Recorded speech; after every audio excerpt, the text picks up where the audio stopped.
फूल रंगला हळदी कुंकू वाहू चला अंबाबाई उदो बोला हळदी कुंकू वाहू चला ब्रह्मरूपिणी जगजननी अनन्य शांती तव चरणी ब्रह्मरूपिणी जगजननी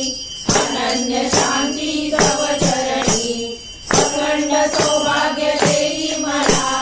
हळदी कुंकू वाहू चला अंबाबाई उदो बोला हळदी कुंकू